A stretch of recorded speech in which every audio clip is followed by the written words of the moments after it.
और स्वागत है आपका 89 स्वदेश पे कल की तैयारी शो में। मैं हूं मनीष मेंडुगिरी और अगले आधे घंटे में हम ये बात करेंगे कि आज भारतीय बाजार में क्या हुआ, दर्शकों के सवालों के जवाब देंगे, साथ ही आपको बताएंगे कल के लिए आपको क्या तैयारी करनी चाहिए। इसके अलावा एक वीआईपी शेयर भी बताएंगे जो हमारे निवेशकों की, हमारे जो गेस्ट होंगे उनकी तरफ से राय दी जाएगी। ये एक ऐसा शेयर होगा जिसमें कि आप निवेश करके चल सकते हैं, इसमें अच्छा रिटर्न देखने को मिल सकता है। लेकिन आज के सवाल जवाब को सिलसिला को शुरू करने से पहले फटाफट देखते हैं मार्केट में आज हुआ क्या। निफ्टी में देखिए आज एक बार फिर से जो है गिरावट देखने को मिला। ये लगातार 8वां दिन था जब निफ्टी में हमने गिरावट देखने को मिली। आज जो है निफ्टी 17,300 के ऊपर बंद होने में कामयाब हुआ। हालांकि इंट्राडे में ये लो जो है 17,255 तक गया था। कल हमने देखा था कि 17,300 के नीचे गया था, लेकिन वहाँ से एक पुलबैक रैली देखने को मिली थी। लेकिन आज जो है वापस से 17,300 के ऊपर बंद होने में कामयाब हुआ। एक अच्छी बात है कि लगातार 17,300 के ऊपर टिकने की कोशिश कर रहा है निफ्टी।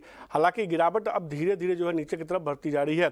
बैंक निफ्टी देखिए कमोबेश उसमें भी जो है आज निफ्टी के मुकाबले अच्छी बात रही कि गिरावट देखने को मिली, नहीं देखने को मिली बहुत ज़्यादा। कल के सत्र में हमने देखा था बैंक निफ्टी में एक अच्छी रिकवरी थी, लेकिन आज जो है bank Nifty flat to negative बंद हुआ। अच्छी बात है कि 40,200 के ऊपर बंद होने में कामयाब हुआ। एक समय यह 40,400 के आसपास ट्रेड कर रहा था। हालांकि इंट्राडे में ये लो जो है 40,073 का बनाया, लेकिन 40,000 का लेवल आज नहीं टूटा बैंक निफ्टी में, ये एक अच्छी बात थी। निफ्टी टॉप लूजर के स्टॉक्स बात करें तो सिप्ला, हिंडाल्को, डॉक्टर रेड्डीज, ओएनजीसी जैसे स्टॉक्स थे जहां पे हमने देखा कि आज मजबूती देखने को मिली, जो निफ्टी में जिसमें गिरावट देखने को मिली। लेकिन अगर निफ्टी के चढ़ने वाले शेयरों की बात करें तो दिन आज अडानी का था। Adani Enterprises, Adani Port, Asian Paint, Britannia जैसे स्टॉक्स थे जो आज मजबूती दिखा रहे थे, जो आज के टॉप गेनर थे। टॉप लूजर के स्टॉक्स बात करें निफ्टी में तो आज सिप्ला, हिंडाल्को, डॉक्टर रेड्डी जैसे स्टॉक्स थे जहां दबाव देखने को मिला। ओएनजीसी में हमने देखा करीब 2% की गिरावट देखने को मिली। इसके अलावा बैंक निफ्टी के स्टॉक्स देखे जहां मजबूती और गिरावट देखने को मिली। तो टॉप लूजर जो निफ्टी के जो स्टॉक्स थे बैंक निफ्टी में, खासतौर पर axis bank, SBI, IndusInd bank जैसे थे जहां दबाव देखने को मिला। जबकि बैंक निफ्टी में टॉप गेनर स्टॉक्स की बात करें तो आईडीएफसी फर्स्ट बैंक, बंधन बैंक, एचडीएफसी बैंक, पीएनबी जैसे स्टॉक्स थे जो मजबूती दिखा रहे थे आज के कारोबार में। इंडेक्स में खासतौर पे आज के ट्रेड में देखें तो metal, IT, oil and gas जैसे स्टॉक्स थे जहां दबाव देखने को मिला। ये इंडेक्स ऐसे थे जहां पे हमने सबसे ज़्यादा दबाव देखा। इसके अलावा अगर स्टॉक्स की बात करें खासतौर पे आज कुछ ऐसे स्टॉक जो आज के हीरो रहे, जो ना एफएनओ में है ना निफ्टी 50 में है, लेकिन वहाँ एक अच्छी मजबूती देखने को मिली। जेएसडब्ल्यू एनर्जी, एलगी इक्विपमेंट, अपार इंडस्ट्रीज, यस बैंक जैसे स्टॉक्स थे जहाँ आज के कारोबार में एक अच्छी मजबूती देखने को मिली। तो ये आज का बाजार का लेखा जोखा रहा। लेकिन फटाफट अब अपने दर्शकों के साथ सवाल जवाब का सिलसिला शुरू करते हैं। हमारे साथ जो हमारे दो जानकार जुड़ चुके हैं, केवल पटेल जुड़ चुके हैं विघन नहरा इन्वेस्टमेंट सोल्यूशन से, और अविनाश गुराक्षर जुड़ चुके हैं प्रॉफिट मार्ट सिक्योरिटीज़ के। आप दोनों का शुक्रिया 89 स्वदेश को समय देने के लिए। अविनाश, जल्दी से बाजार क्या लग रहा है ना? लगातार हम देख रहे हैं कि नीचे की तरफ ही ज़्यादा, आपने पिछले हफ्ते कहा भी था कि हाँ थोड़ा बाजार में भी दबाव देखने को मिल सकता है। Good evening Manish. मुझे लग रहा है कि देखिए बाजार में अभी भी का जो ट्रेंड है वो वोलेटाइल रहेगा। पहली बात तो एफआईएस की लिक्विडिटी अभी भी नेगेटिव है, हम लगातार देख रहे हैं कि बिकवाली बड़ी मात्रा में हो रही है। दूसरी बात, इंटरेस्ट रेट्स का जो सिनेरियो है वो अभी भी लग रहा है कि कम से कम 1-2 क्वार्टर्स के लिए लंबा रहेगा।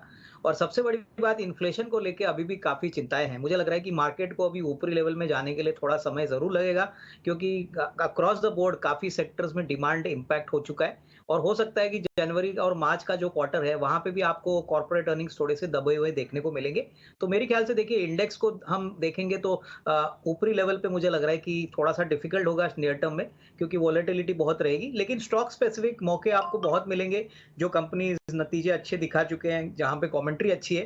तो मेरे ख्याल से मैं निवेशकों को यही कहूंगा कि आप स्टॉक स्पेसिफिक रवैया अपनाइए। इंडेक्स हो सकता है कि आने वाले दिनों में थोड़ी सी वॉलेटिलिटी और थोड़ा सा डाउनवर्ड ट्रेंड दिखाए, क्योंकि अभी भी लिक्विडिटी कम है और मार्केट में ऊपरी लेवल जाने के लिए ऐसा कोई शॉर्ट टर्म में कोई बड़ा ट्रिगर दिख नहीं रहा है। तो सीधे तौर पर पिछले हफ्ते भी अविनाश ने यही बात कही थी कि बाजार में अभी जो है इंडेक्स के बजाय आप शेयरों पे ध्यान रखें, वहीं पे तेजी देखने को मिल सकती है। शेयरों पे आप बात करेंगे भी। केवल जल्दी से लेवल क्या लग रहा है निफ्टी के लिए आपको? मनीष जी, काफी सारी चीजें अविनाश सर ने बता दी है ऑलरेडी। मैं ओआई के हिसाब से अगर देखता हूं तो अभी जो इस गुरुवार की एक्सपायरी है वहां पे 17,400, 17,500 और 600 पे ऑलमोस्ट 10 लाख से भी ज्यादा कॉल साइड ओआई राइटिंग हो चुकी है। और जो सपोर्ट मैं देख पा रहा हूँ वो अराउंड 17,000 जो एक साइकोलॉजिकल लेवल हम बोल सकते हैं वहां पे नजर आ रही है। अगर उससे नीचे फिसलता है तो अराउंड 16,800, 16,700 तक मार्केट अगले 10 दिन में, या हम बोल सकते हैं अगले 2 वीक में फिसल सकता है। बैंक निफ्टी के लिए 40,000 का लेवल बहुत अहम है। अगर 40,000 के नीचे बैंक निफ्टी फिसलती है तो ऑलमोस्ट 39,000 और उसके नीचे 38,738 800 तक हम उसमें लेवल आते हुए देख सकते हैं। मनीष जी, तो निफ्टी बैंक पे जो है 40,000 का एक अहम लेवल है जिसपे मतलब केवल बता रहे हैं कि आपको नज़र बना के चलनी चाहिए। लेकिन अब सवाल जवाब का सिलसिला शुरू करते हैं। आज का जो पहला सवाल है रविंद्र ने भेजा है। उनके पास पॉलीप्लेक्स के 50 शेयर है, 2300 के भार पर उनके पास ये शेयर है। अविनाश, क्या राय होगी? जब पूछना चाह रहे हैं क्या करे, होल्ड करे या निकल जाए? वैसे भी देख रहे हैं कि जुलाई के बाद से लगातार इस शेयर में जो है, खासतौर पर पिछले साल जुलाई से ही देखिए लगातार शेयर में गिरावट देखने को ही मिल रही है। देखिए मनीष, मुझे लग रहा है कि एंटायर पॉलिएस्टर पैकेजिंग फिल्म जो सेक्टर है वो बहुत चैलेंजिंग टाइम से गुजर रहा है। पहले तो डिमांड कम हो चुकी है, दूसरा रॉ मटेरियल के खर्चे बढ़ गए हैं और मुझे लग रहा है कि पॉलीप्लेक्स, जिनका not only domestic but Thailand में भी जो यूनिट है, उनके लिए दिक्कत यही है कि डिमांड कम होने के कारण उनका जो पिछले 1-2 क्वार्टर का परफॉर्मेंस है वो बहुत ही खराब आ चुका है। ऐसा लग तो नहीं रहा है कि अगले 1 या 2 क्वार्टर्स के लिए कोई इंप्रूवमेंट आएगी। तो शॉर्ट टर्म में मुझे लग रहा है कि कोई बड़ी इंप्रूवमेंट आएगी नहीं। लॉन्गर टर्म में नजरिया अगर 12-18 महीने का है तो डेफिनेटली इसमें रिस्क रिवॉर्ड बन सकता है, लेकिन इनका काफी पैसा ऑलरेडी डाउन है इनके बाइंग प्राइस से।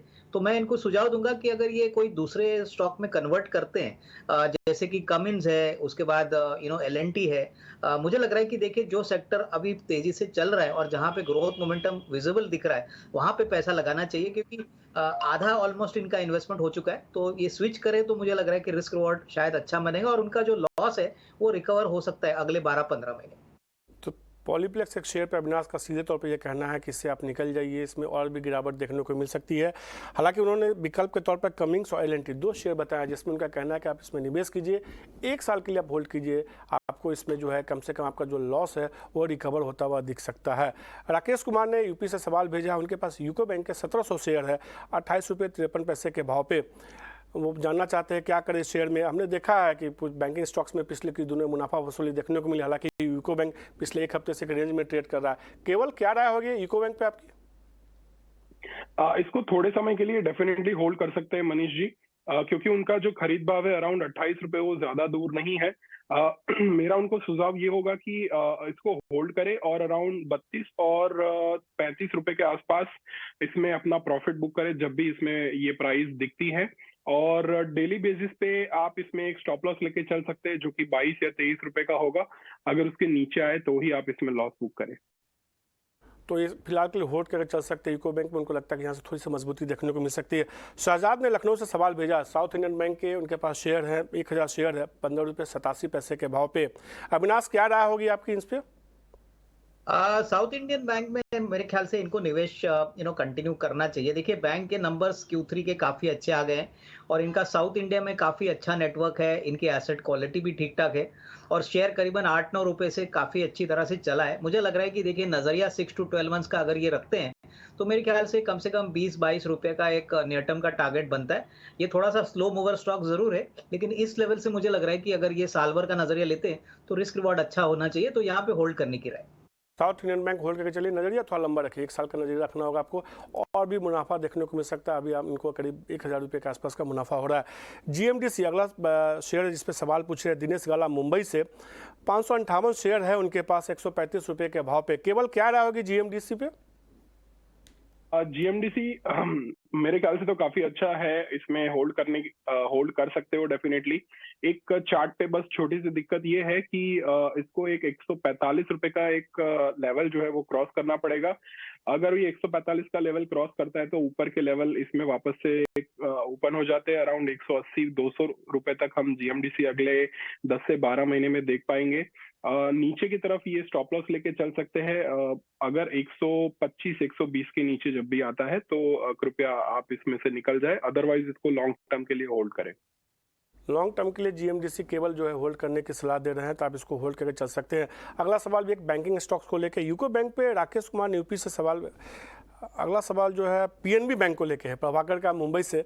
यूको बैंक पे तो हमने जवाब ले लिया। इनका मानना है कि इनके पास जो शेयर है 4000 शेयर है, 57 रुपये के भाव पे। ये जानना चाहते हैं कि क्या है। खासतौर पर अच्छी बात ये है अविनाश कि ये लॉन्ग टर्म के लिए नजरिया जानना चाहते हैं कि क्या करना चाहिए PNB में। देखिए, पहली बात तो मनीष, मुझे लग रहा है कि ये सरकारी बैंक जो है वो सारे पब्लिक सेक्टर बैंक्स को हम देखें तो उसके मुकाबले में काफी सिग्निफिकेंटली अंडर परफॉर्म कर चुका है। इनफैक्ट तीसरे तिमाही के जो नंबर आ गए तो इनका नंबर दूसरे सरकारी बैंक्स के मुकाबले में काफी वीक था। दूसरी बात, इन्होंने ऊपरी लेवल पे 57 पे काफी बड़ी क्वांटिटी ली है। तो मैं इनको यही कहूंगा कि नजरिया कम से कम 12 से 15 महीने का रखिए और यहाँ से डेफिनेटली इनको रिस्क रिवॉर्ड अच्छा मिल सकता है, क्योंकि क्रेडिट ग्रोथ अभी भी 15-16% है। बैंक अपने एसेट क्वालिटी पे फोकस कर रही है। तो जिस प्रकार का माहौल है, मुझे लग रहा है कि उनको 65-70 का एक बार टारगेट मिले तो इसमें डेफिनेटली थोड़ा मुनाफा वसूली करे। बट डेफिनेटली 12 से 15 महीने का टाइम फ्रेम दे, क्योंकि इसी दौरान उनको अच्छा रिस्क रिवॉर्ड मिलने की अपेक्षा रहेगी। भी जो शेयर है होल्ड करने की अविनाश सलाह दे रहा है। 12 से 15 महीने का आप लक्ष्य रखिए। इसमें 67 से लेकर 75 तक का टारगेट इस शेयर में देखने को मिल सकता है। पभाके के लिए रहा है पीएनबी पे अविनाश की ओर से। आज का जो अगला सवाल है, रमेश ने नागपुर से भेजा। जीएसडब्ल्यू एनर्जी के उनके पास 500 शेयर हैं 240 रुपये के भाव पे। वो जानना चाहते हैं कि क्या करें शेयर में। अभी उनको मामूली नुकसान हो रहा है, करीब 2000 के आसपास का नुकसान हो रहा है। क्या राय होगी केवल शेयर पे आपकी? देखिए, आज का वॉल्यूम पिछले कुछ 20 दिनों में काफी अच्छा है। ऑलमोस्ट 100 गुना वॉल्यूम है और आज की कैंडल भी बहुत अच्छी है, जिसने पिछले 8 से 10 सेशन का पूरा हाई जो है वो कवर कर लिया है। तो डेफिनेटली इसको हम होल्ड करेंगे और हमें कहाँ प्रॉफिट बुक करना है तो 270-275 के आसपास हम इसमें प्रॉफिट बुक करेंगे। उसके लिए जो स्टॉप लॉस होगा वो होगा 180 रुपए का। 180 रुपये के स्टॉप लॉस के साथ आप शेयर को होल्ड करके चल सकते हैं। आने वाले दिनों में इसमें शेयर में प्रॉफिट देखने को मिल सकता है। सुशांत ने भुवनेश्वर से सवाल भेजा। हरिसन मलयालम के पास के शेयर उनके पास है, 100 शेयर है। उन्होंने 172 रुपये के भाव पे लिया है। 4000 के आसपास, करीब 5000 के आसपास उनको नुकसान अभी हो रहा है। क्या राय होगी अविनाश? आज तो हमने हरिसन मलयालम में एक अच्छी तेजी देखी है। देखिए, मुझे लग रहा है कि लॉन्गर टर्म में हैरिसन मलयालम में अच्छा पैसा बन सकता है, लेकिन आपको ये भी बात देखनी है कि पीक लेवल पे जो नेचुरल रबर के प्राइसेस है वो घटे हैं। और जब प्राइसेस घटते हैं रबर के तो डेफिनेटली कंपनी को थोड़ा बहुत प्रॉब्लम हो जाती है। बट डेफिनेटली अगर नजरिया कम से कम साल 1.5 साल का है तो काफी कम ऐसी कंपनीज है जो रबर प्लांटेशन में मार्केट में लिस्टेड है। तो मुझे लग रहा है कि यहाँ पे होल्ड करें, थोड़ा सा इंतजार करें, बट कम से कम 12 से 15 महीने का टाइम फ्रेम अगर ये रखते हैं तो अच्छा खासा रिस्क रिवॉर्ड बन सकता है। क्योंकि सबसे बड़ी बात, वॉल्यूम ग्रोथ जो टायर सेक्टर में आ रहा है वो बहुत तेजी से आ रहा है, क्योंकि डिमांड बढ़ रही है। ऑटो सेक्टर भी काफी अच्छी तरह से चल रहा है। तो 12 to 15 मंथ्स का टाइम फ्रेम लेके यहाँ पे होल्ड करें। तो होल्ड करके चल सकते हैं। नजरिया 1 साल का आपको रखना होगा, इसमें फिर आपको अच्छा मुनाफा देखने को मिल सकता है। आज का जो अगला सवाल है जिस पे पूछा गया है, बल्ला चौधरी ने राजस्थान से सवाल पूछा। उन्होंने टाटा स्टील के 50 शेयर है 118 रुपये के भाव पे। केवल क्या राय होगी? बीते 3 सत्रों से तो देखिए काफ़ी ज़्यादा गिरावट देखने को मिली है शेयर में। बिल्कुल गिरावट देखने को मिल रही है और क्योंकि ये निफ्टी के साथ भी काफी रिसेंबल करता है इसका मूव, तो अभी 200 दिन के मूविंग एवरेज के नीचे आ चुका है आज के सेशन में। अगर ये और नीचे आता है तो मेरे ख्याल से इसमें हमें और वीकनेस देखने को मिल सकती है। एक ही अच्छी बात जो है, जो मैं देख रहा हूँ चार्ट पे, वो शायद ये हो सकती है कि इसमें जो RSI लेवल है वो काफी नीचे ओवरसोल्ड टेरिटरी में चला गया है। तो हो सकता है हमें एक छोटा सा बाउंस देखने को मिल सके। तो मेरी सलाह इनको होल्ड करने की होगी। 100 रुपए के नीचे, मतलब 99 रुपए का स्टॉप लॉस रखे और ऊपर की तरफ आप अराउंड 115-117 रुपए के आसपास प्रॉफिट बुक करें। तो 99 रुपये के टारगेट साथ आप टाटा स्टील होल्ड करके चल सकते हैं। बलराज, उनको लगता है कि यहाँ से थोड़ी सी मजबूती और देखने को मिल सकती है। 112-113 तक का लेवल इस शेयर में देखने को मिल सकता है। सादिक ने दिल्ली से सवाल पूछा। अदानी पावर के 150 शेयर है 290 रुपये के भाव पे। अविनाश, क्या राय होगी? आज तो हमने शेयर में देखा एक मजबूती देखने को मिली, अपर सर्किट लगता हुआ दिखा 5% का। क्या राय होगी आपकी अदानी पावर पे? देखिए मनीष, अडानी पावर एक ऐसा शेयर है जो ऊपरी लेवल से काफी घट चुका है। सारे अडानी ग्रुप कंपनीज का जो मसला है वो ये है कि अभी ग्रुप पूरी तरह से कॉन्फिडेंस बिल्डिंग कर रही है। मुझे लग रहा है कि देखिए, अडानी पावर का इनका जो कॉस्ट प्राइस है वो काफी ऊपरी लेवल का है। अगर इनका नजरिया 1.5-2 साल का है तो थोड़ा सा ये एवरेज भी कर सकते हैं, लेकिन टाइम फ्रेम लंबा रखिए, क्योंकि शॉर्ट टर्म में मुझे नहीं लग रहा है कि उनकी ओरिजिनल प्राइस को ये पहुंचेगा, at least in the very near term. अगर 1.5-2 साल का नजरिया है तो मुझे लग रहा है कि पैसा जरूर बनेगा, बट टाइम फ्रेम थोड़ा लंबा रखिए, क्योंकि शॉर्ट टर्म में मुझे लग रहा है कि स्टॉक में आपको काफी वॉलेटिलिटी देखने को मिलेगी, both on the upside and downside. तो अदानी पावर में छोटी अवधि में अभी थोड़ा उतार चढ़ाव देखने को मिल सकता है, लेकिन अब लंबी अवधि के लिए इसमें सीधे तौर पे जो है अविनाश होल्ड करने की सलाह दे रहे हैं सादिक आपके लिए। तो अदानी पावर को आप होल्ड करके चल सकते हैं। मयंक ने दिल्ली से सवाल पूछा है। पीडीलाइट का शेयर उनके पास जो है 30 शेयर हैं 2660 रुपये के भाव पे। ये एक ऐसा शेयर है जो बीते अगर 2-2.5 सालों में देखें तो एक अच्छी रैली दिखाता हुआ दिखा। क्या राय होगी केवल पीडीलाइट पे आपकी? पीडीलाइट एक अच्छी कंपनी है, उनके पास काफी सारे प्रोडक्ट्स है जो ऑलमोस्ट उनके एक एक्सपर्टीज बोली जा सकती है। और पिछले 2-3 क्वार्टर के रिजल्ट जो थोड़े से दबाव वाले रहे थे, उसके कारण इसमें हमें शेयर के प्राइस में भी दबाव मिला। लेकिन लास्ट महीने में, जनवरी महीने में इसमें एक गैप डाउन हुआ था, उसके बाद उसी रेंज में ये ट्रेड कर रहा है। इसका मतलब है कि शायद ये यहाँ पे होल्ड करने की कोशिश कर रहा है प्राइस को। तो 2200 रुपए के स्टॉप लॉस के साथ इसको होल्ड किया जा सकता है। नया एंट्री भी लिया जा सकता है अगर एवरेज करना है तो। और मेरे लिए जो अगले टारगेट होंगे वो अराउंड 2800 और उसके ऊपर 3000 रुपए तक के होंगे मनीष जी। और नजरिया इसमें लंबा रखना पड़ेगा, अराउंड 1.5 से 2 साल का। केबल की तरफ से तो शेयर को होल्ड करने की राय मोहर लग गई है। उनको लगता है कि यहाँ से अच्छी मजबूती देखने को मिल सकती है। 2800-3000 तक का वो लक्ष्य मान के चल रहे हैं। तो पीडीलाइट बैंक केवल ये मान के चलते हैं कि आप इसको होल्ड करके चल सकिए। चलिए, अच्छा मुनाफा देखने को मिल सकता है आने वाले दिनों में। अंबुजा सीमेंट पे रंजीत प्रजापति ने मुंबई से सवाल पूछा है। उनके पास 95 शेयर हैं 395 रुपये के भाव पे। अविनाश, क्या राय होगी?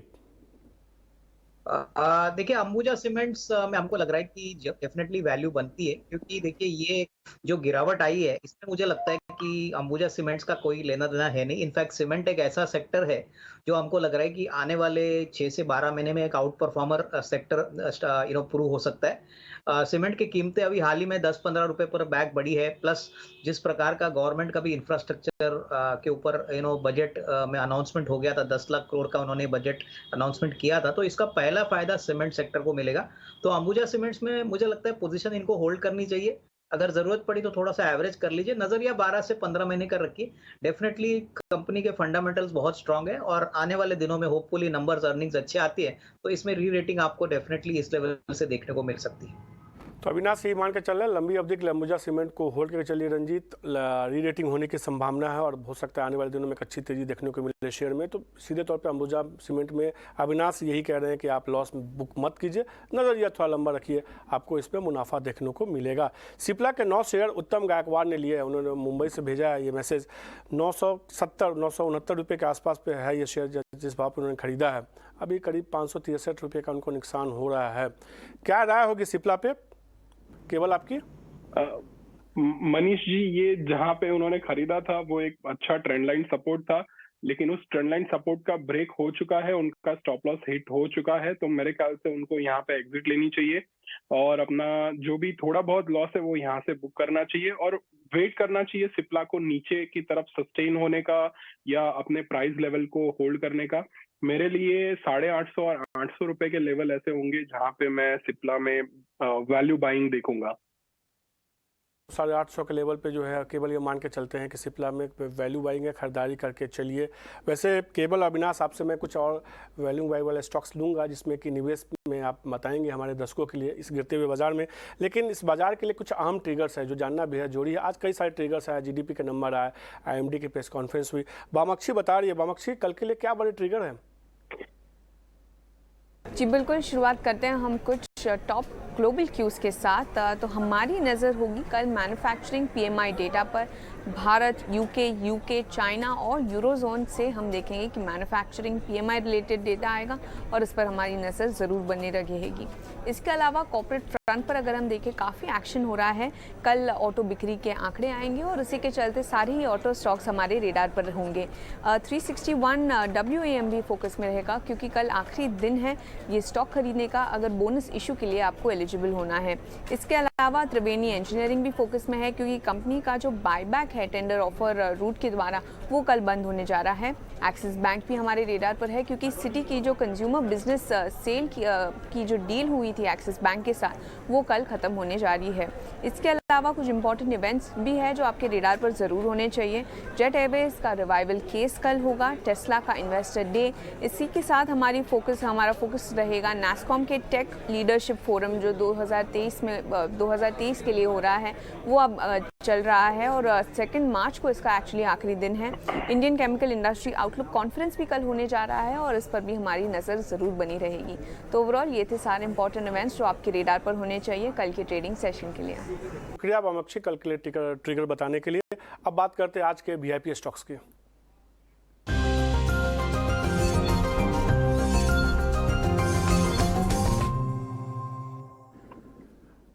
अविनाश, समय थोड़ा कम है तो एक वीआईपी स्टॉक्स आपकी तरफ से क्या होगा इसके लिए? मनीष, मेरा जो वीआईपी स्टॉक है वो एक हाउसिंग फाइनेंस कंपनी है और कंपनी का नाम है कैनफिन होम्स लिमिटेड। ये कैनरा बैंक की सब्सिडरी है और देखिए इसका जो बिजनेस मॉडल है वो ज़्यादातर सैलरीड क्लास के ऊपर डिपेंडेंट है। करीबन 80% बिजनेस सैलरीड क्लास से आता है, बैलेंस दूसरे रेवेन्यू स्ट्रीम से आता है। कंपनी की एसेट क्वालिटी बहुत ही बढ़िया है, बिलो 1% इनकी एसेट ग्रॉस एनपीए है। इनका नेट इंटरेस्ट मार्जिन करीबन 2.9% है और ये जो तीसरी तिमाही का नंबर आ गया था इसमें करीबन 20% का लोन ग्रोथ था, 20% की डिसबर्समेंट्स बढ़ी थी। हमारा मानना है कि इस लेवल से अच्छी वैल्यू बन सकती है क्योंकि आने वाला quarter Jan to March quarter भी अच्छा रहेगा और FY24 भी अच्छा होना चाहिए। तो यहाँ से मुझे लग रहा है कम से कम 650 का एक टारगेट प्राइस लेके यहाँ पे खरीदना चाहिए। ये अच्छी रिस्क रिवॉर्ड देने का पोटेंशियल रखता है, तो इस प्राइस पे आपको कैनफिन होम जरूर खरीदना चाहिए। कैनफिन होम खरीदने की सलाह दे रहे हैं अविनाश। केवल आपकी तरफ से एक वीआईपी स्टॉक कौन सा होगा? मनीष जी, मेरे तरफ से 2 होंगे। बिल्कुल। एक पहला मैं IRCTC देना चाहता हूँ।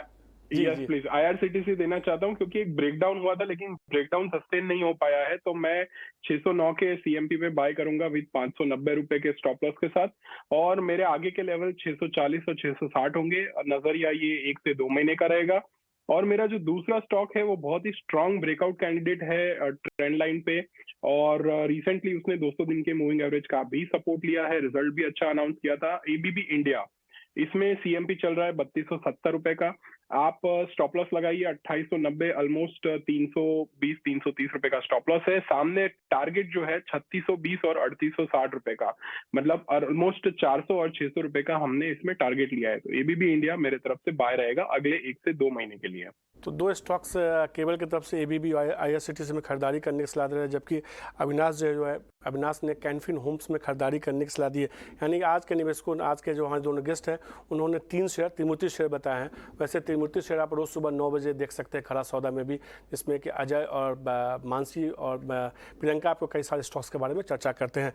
वक्त ब्रेक का है। अविनाश और केवल आज समय देने के लिए शुक्रिया। तब तक के लिए नमस्कार।